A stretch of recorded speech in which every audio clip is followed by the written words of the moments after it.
พี่สารพี่สารสารสินสายสินบ่เนี่ยเดี๋ยวกินน้ำกินท่ากันก่อนนะพี่เนาะนะคะสลับสับเปลี่ยนกันไปช้าบ้างเร็วบ้าง4 ทุ่มครึ่งโดยประมาณกันจะได้อำลาพาจากกันไปขอบคุณทุกท่านด้วยนะคะขอบคุณไปยังสายบุญทุกท่านด้วย4 โมงเช้านะคะร่วมกันนี่ไปทอดกฐินสามัคคีที่วัดส้มกบงามเพื่อสมทบทุนสร้างโรงครัวนะคะสัก1-2 ผลงานเพลงนะคะในช่วงท้ายกันค่ะ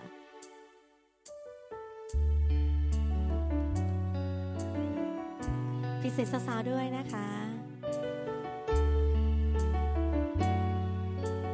พิเศษวัยรุ่นด้วย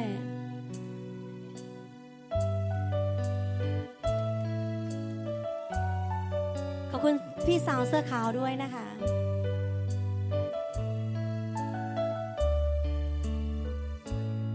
ก็ขอบใจเด้อที่เฮ็ดให้เฮาบ่เหงามาชมขอบคุณหลายๆค่ะก็ขอบใจเด้อถ้อยคำซึ้งๆที่ปลอบใจยังบ่มีไผเป็นคนเท่าๆออกจากเงาแต่บ่มีไผไปใส่ใจมาคุยแล้วก็หายเสียใจอยู่เด้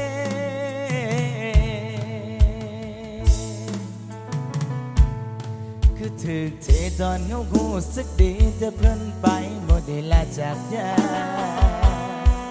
เริ่มมีหวังแต่ก็ต้องหมดหวังนั่งซื่อๆก็หูสึกเจ็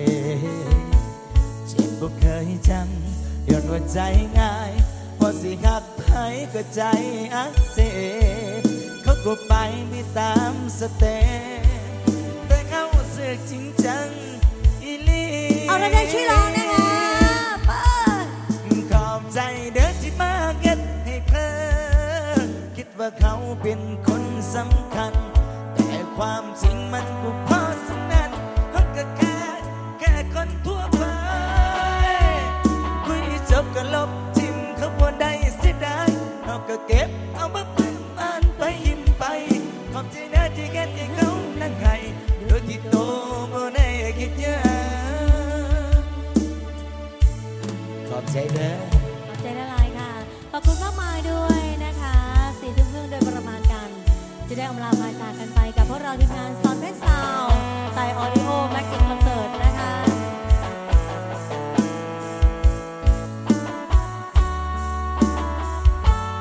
แล้วก็ทีมงานน้องบิมแดนด้วย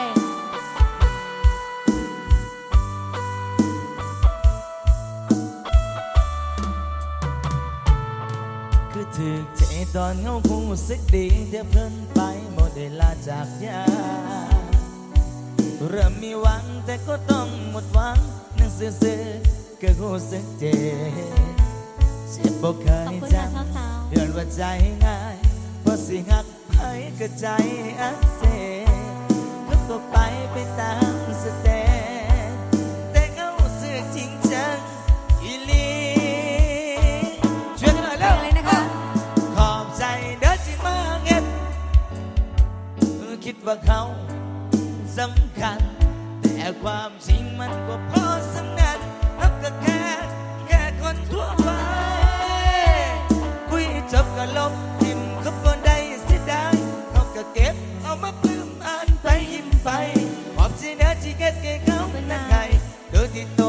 บ่ได้คิดยากขอบใจเด้อที่มาเก็บให้เพลินคิดว่าเขาเป็นคนสำคัญแต่ความจริงมันก็พอสำนันเขาก็แค่คนทั่วไปคุยจบก็ลบทิ้งก็บ่ได้เสียดายเขาก็เก็บเอามาพึ่งอ่านไปยิ้มไปขอบใจนะที่มาเอานั่งให้โดยที่โตบ่ได้คิดยากสิ่งใดก็ขอบใจเด้อ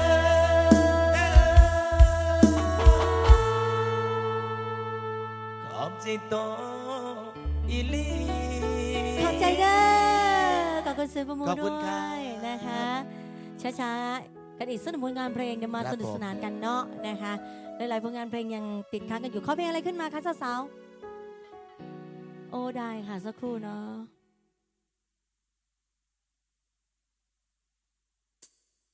เดี๋ยวจัดให้เนาะนะคะ ได้ค่ะสาวๆนั่งดีๆค่ะลูกนั่งดีๆค่ะนั่งดีๆเอ่ยเห็นนี่เนี่ย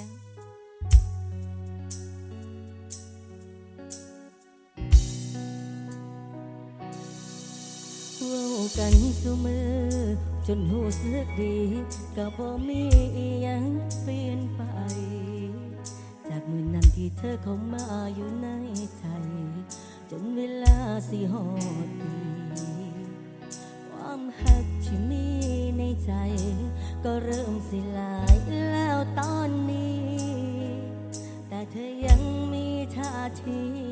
บ่อยากชัดเจนบ่กล้าเปิดโตไปใส่น้ำกันก็ย่านคนเห็นเธอคือเป็นจังซี่ตัวกันไปมือสันติพอให้เฮาดีใจ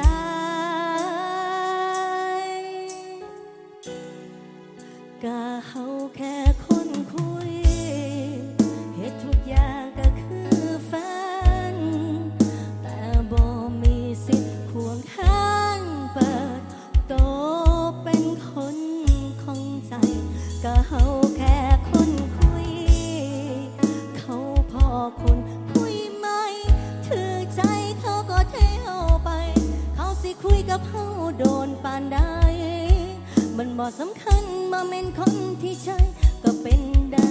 แค่คนคุยแค่คนคุยนะคะพิเศษสาวๆเมื่อกล้าเปิดโตไปใส่น้ำกันก็ย่านคนเห็นถ้าคือเป็น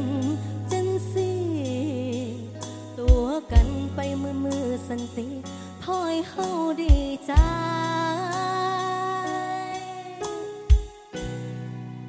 ก็เฮาแค่คนคุยเหตุทุกอย่างก็คือแฟน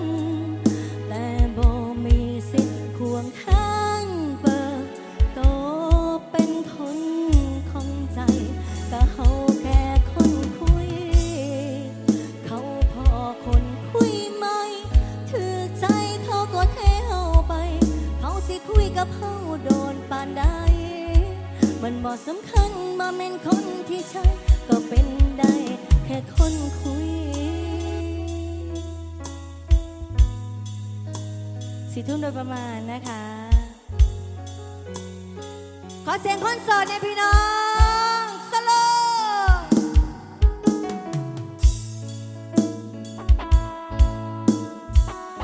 ขอเสียงคนอกหักเนี่ยอกหักเรื่องเล็กเจ้อกเล็กไปยันฮีเมื่อกล้าเปิดโตไปใส่น้ำกันก็ย่านคนเห็นถ้าคือเป็นจังซี่ตัวกันไปมือสันติคอยเฮาดีใจพร้อมกันนะคะมาก็เฮาแค่คนคุยเหตุทุกอย่างก็คือแฟนแต่บ่มีสิทธิ์ควงข้างเปิดโตเป็นคนของใจก็เฮาแค่คนคุยเขาพอคนคุยไม่ถือใจเขาก็เทเอาไปเขาสิคุยกับเฮาโดนปานใดมันบ่สำคัญมาเป็นคนที่ใช่ก็เป็นได้แค่คนคุยเขาสิคุยกับเฮาโดนปานใดมันบ่สำคัญมาเป็นคนที่ใช่ก็เป็นได้แค่คนคุยขอบคุณค่ะนะคะขอบคุณมากมายสำหรับเสียงปรบมือและน้ำใจที่มอบขึ้นมา4 ทุ่มครึ่งโดยประมาณกันนะคะหลายๆผลงานเพลงทยอยจัดให้เนาะนะคะว่าไงนักดนตรี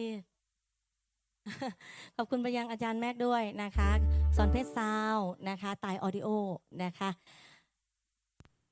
โอ้ยแถมใดแน่นอนล่ะคุณพี่ค่ะอย่าลืมทีมงานสอนเพชรซาวเด้อบ้านทะเลนี่แหละค่ะเนาะ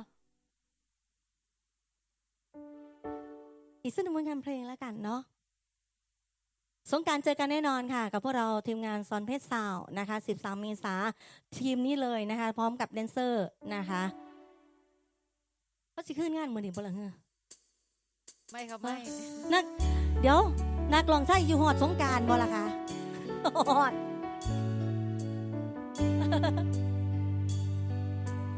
อีกสักหนึ่งผลงานเพลงแล้วกันป้าต้องชอบแบบนี้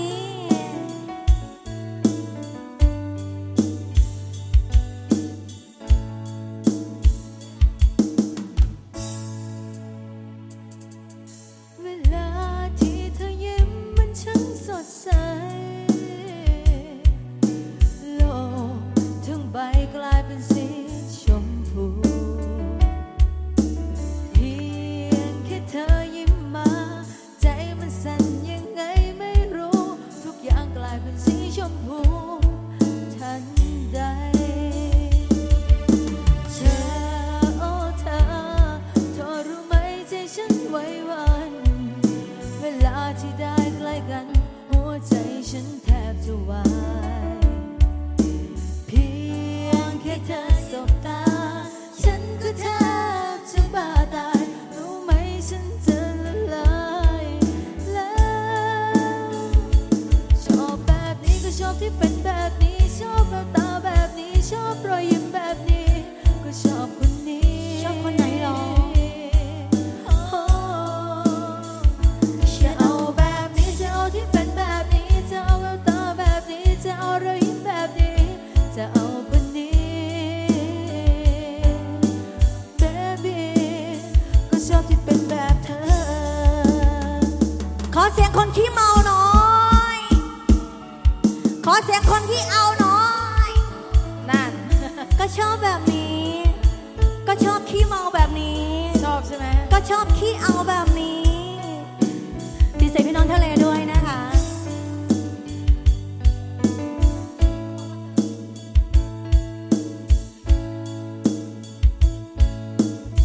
ก็เพราะว่าเธอนั้นสดใส ไม่เหมือนใครที่ผ่านมาจะกี่สิบล้านคน ก็ยังไม่มีใครเข้าตาแค่อยากจะบอกให้เธอให้รู้ไว้ ไว้ว่าเธอมีความพิเศษที่อยู่บนความธรรมดาไม่ว่าจะเป็นแววตารอยยิ้มหรือสิ่งอตอเพราะเธอไม่เคยเหมือนใครเป็นแบบของเธอโดยเฉพาะคนอื่นจะเป็นยังไงฉันเองก็ไม่รู้แต่ที่รู้คือฉันรักเธอ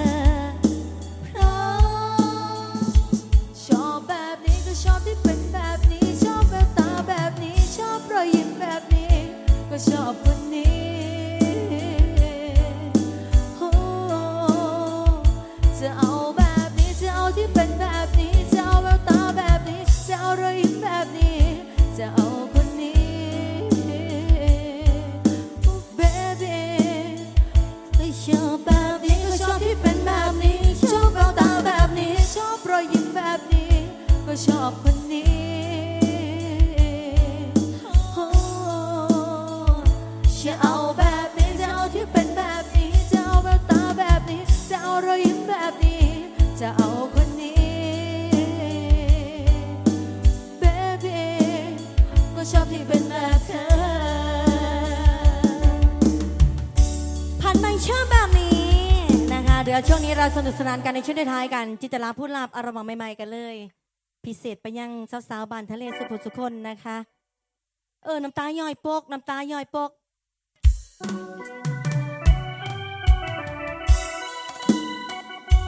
ส่งท้ายแล้วกันนะคะช่วงนี้สาวๆ บ้านสมน้ บ้านสม ำขอเสียงพี่น้องบ้านสมเนี่ย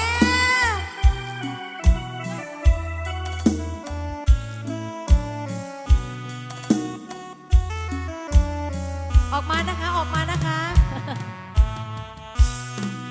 อาจารย์นักดนตรีลงสู่ ลงศูนย์ลงศูนย์ น้อ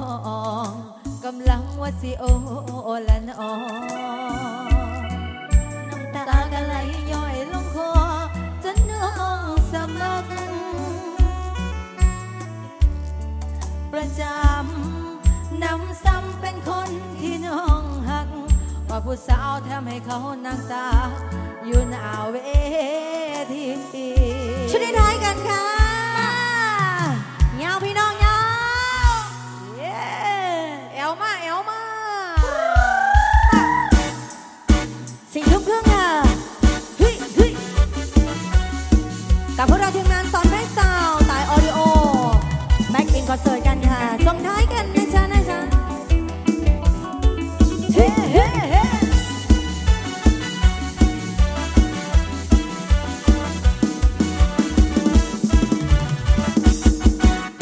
เอาจังได้นอดีมื้อนี้คืนนี้มาพอพาบาตาสิเริ่มต้นด้วยการเตยท่า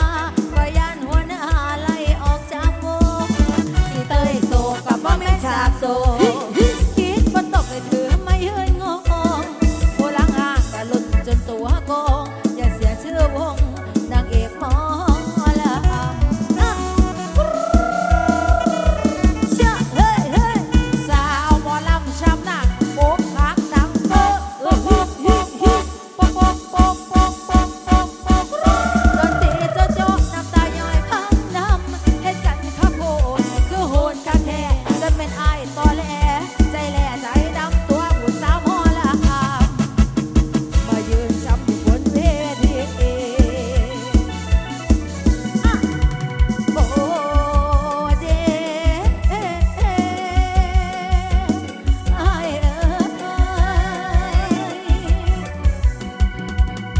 ตัวกันคักแค่นอสลอดแสลเท่เด้น้องถึกเท่โดนแล้วไปชุ่มน้องเป็นละผู้สาวหมอลำมาเศร้ากินคำเต้นกินรำกินสุดท้ายต้องน้ำตาเล่นย้อนอายตัดสินบอกคนผู้ใจผู้บุญหลายอย่างเช่นหน้าสัญญาสิมอบมาลัยเมื่อนี้ไอ้ไปกอดไผ่คงสาวคนใหม่มาเหยียบใจหมอลำต้องสาวคนใหม่มาเหยียบใจหมอลำชะชะชะชะ ยกไว้ใส่ไว้ค่ะพี่น้องค่ะส่งท้ายกันนะคะฮอนฮอนฮอนพี่น้องฮอน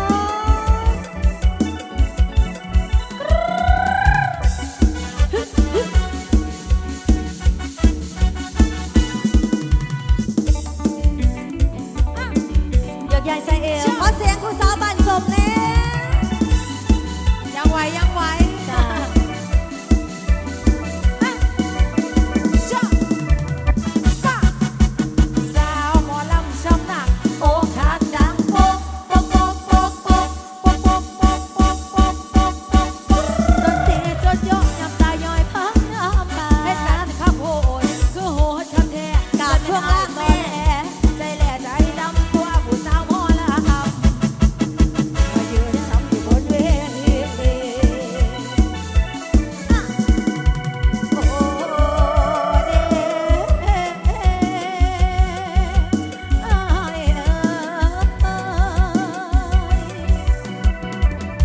ตัวกันคักแท้นอสลอดแสลเท่เด้น้องถึกเท่โดนแล้วไป ไปจ้า น้องเป็นละผู้สาวหมอลำหาเศร้าปิดคำเต้นกินรำกินสุดท้ายต้องน้ำตาลินถึกอายตัดสินบอกคนผู้ใจผมบุญไอ้ยังแชทมาสัญญาสิมอบมาลัยเมื่อนี้ไอ้ไปกอดไผ่คงสาวคนใหม่มาเหยียบใจหมอลำคงสาวคนใหม่มาเหยียบใจหมอลำ จำเต็มที่แล้วล่ะพี่ใจมันจำเต็มที่แล้วล่ะพี่ออกมาล้ำเถื่อดีบ่หล่นสีล่อนไปชื่อบ่ได้บทบาทการแสดงเจ็บแห้งจนจุกทุกใจหยดใจตม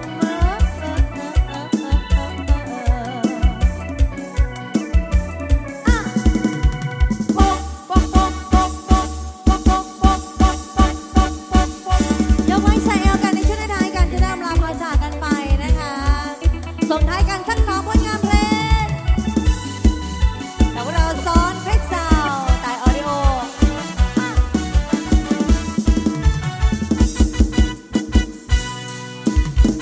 อย่าไปแล้วกันค่ะ อ๋อของงัดทั้งงัดด้วย อ๋อ ส่ง งัด ท้าย งัดสักครู่เด้อเอานั่งฟังสารพันจ้าเดี๋ยวงัดทั้งงัดเดี๋ยวจัดให้เนาะ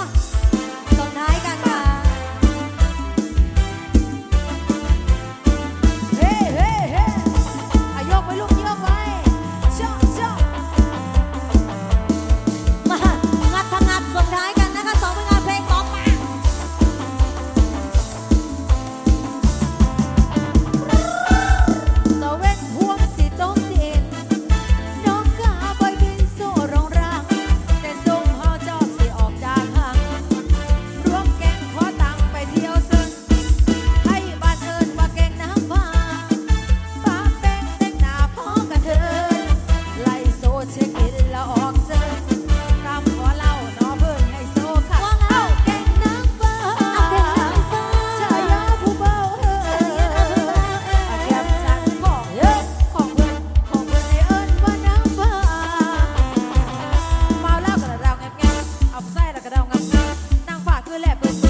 ได้แค่ตึกเสียงซื่อๆคือเขาว่าละฮืออันว่าไฟแสงสีเป็นผีให้เป็นคนพวกเขาว่าแกงน้ำฟ้าเมื่อนี่นาสิพามวนเจ้านะฮะจะอยู่ล้วนๆว่าเป็นการรบกวนสุขเจ้าดอกน้องว่าเป็นการรบกวนสุขเจ้าดอกน้องแม่งเราขาวเมาหัวสักกันนี่คืออีกกำลังของแกงน้ำฟ้าถ้าเป็นอกโลกเขาตั้งเต้นนะเดี๋ยวบังคอบังขาคือเล่ดำคำแน่เดี๋ยวบังคอบังขาคือเล่ดำคำแน่มาเอาฮันนี่โคตรได้ยินเสียงหมอลำแล้วก็เป็นบาดไตบ้านเอาหูพุ่งแผ่ๆมาไม่สูร่วมแกงนะนางฟ้าเสกแปลงสูงโดดดมๆแล้วเด่นเงาๆใจผู้เบาใจบ้านให้เพื่อนเนมนะมาแล้วก็แลกเป็ดแลกลายผู้ได้สนแล้วก็เป็นทหารเบิ่งหัวมามวนน้ำกันเด้อน้อพี่น้องเอ้ยเด้อไอ้เด้อเด้อไอ้เด้อ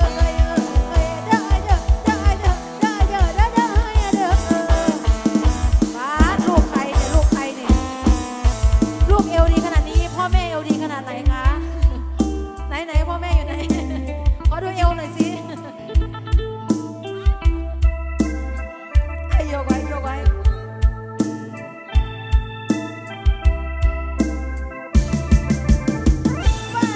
อ่ะสุดท้ายกันให้ช่วงนี้ฮะฮิฮิฮิฮิโซโซโซโซเฮ้เฮ้เฮ้เฮ้เฮ้เฮ้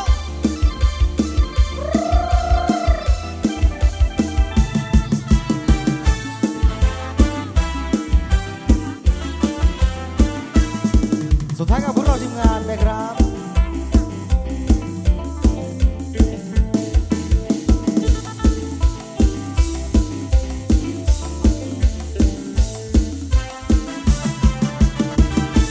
แกงนางฟ้าชายาผู้เบาแก้มฉันของเพื่อนเอิ้นว่านางฟ้าเอวมาแล้วกระดาวแง่ๆเอาผู้ชายแล้วกระดาวงับนางฟ้าคือแหลกผู้สุดได้แค่ถึงแสงซื่อๆคือเขาว่าละฮือโอ้สุดยอดอันบ่ไปแสงสีเป็นผีให้เป็นคนเอาพวกเอาแกงนางฟ้าเมื่อนี่นาสิพามวนเจ้านะฮะและอยู่ล้วนๆว่าเป็นการรบกวนสุขเจ้าดอกน้อว่าเป็นการรบกวนสุขเจ้าดอกน้อแกงเหล้าขาวเมาหัวสักกันนี่คืออีกกำลังของแกงนางฟ้าถ้าแบ่งอกโลกขอตั้งแต่นะเดี๋ยวบังคอบังขาคือแล่ดำคำแน่เดี๋ยวบังคอบังขาคือแล่ดำคำแน่มาเอาฮันนี่พ่อจะได้ยินเสียงหมอลำแล้วก็แม่นบ้านไตบ้านเอาหูพึ่งแผ่ๆมาแม่สูงน้ำแกงนางฟ้าสิแปลงสูงตัวดกๆแล้วเด่นเงาๆใจผู้เบาได้บ้านให้เพื่อนแนวมาหลักเป็นแลกลายผู้ได้สนแล้วก็แม่นทหารเป็นขบวนมาม่วนน้ำกันเตี้ยและนอนน้องเอ้ยเด้อไอ้เด้อยุบเฮ้ยสุดยอดลูกสุดยอดแบทเต้นจนนี่ง่วงนอนเลยนะเนี่ย สุดยอดมาก เลยเวลากินนมหรือยังคะ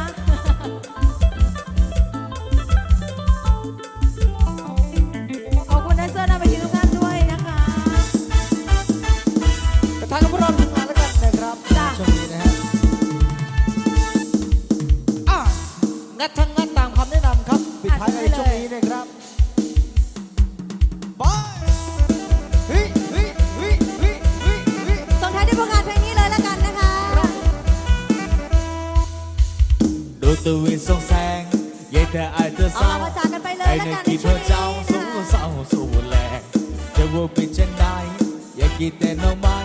เอามาต้มมาหอมมาสุกมาแกก็ว่าจะชวนเจ้าไปลงชมลงชาเดี๋ยวเธอไปลาน้ำแพงอย่าลืมเดตากาเสียมมาเรียนบนไม่แทง ส่วนท้ายเล็ก บาง ส ด อ อ ส ก จ้ะ แดงวันอาสิบเกโจละ พร้อมกัน เดี๋ยว เล มาย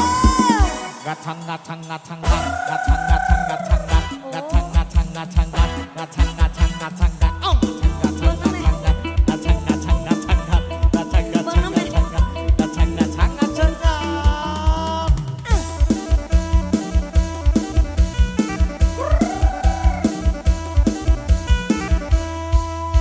ว่าหากเจ้าให้สีแสดงฉันได้ ที่ไอจนไปหาน้องไม่ก็พอได้ไกลใจแย่งแค่เก่าบ่มีไผก็หน้าตาบ่หล่อแต่หักละจะบ่มีทางไปหาดอกไม้น้ำอายแน่เด้อคำแพง สุดท้ายได้พวกเราเพลงนี้เลยแล้วกันนะจ๊ะสาวๆค่ะพรุ่งนี้4 โมงเช้าทอดกฐินด้วยกันนะคะเก็บแห้งไว้เนี่ยล่ะเก็บแห้งไว้นะจ๊ะ กลัวจะชวนเจ้าไปลงชมลงชาเดี๋ยวเจอไปแล้วนะคำแพงอย่าลืมเดินตากกาเสียงหน่อยไปปุ่นไปแชร์ปากน้องแดงมันอาจสิเกิดอยู่ละสามสาวเยอะมาก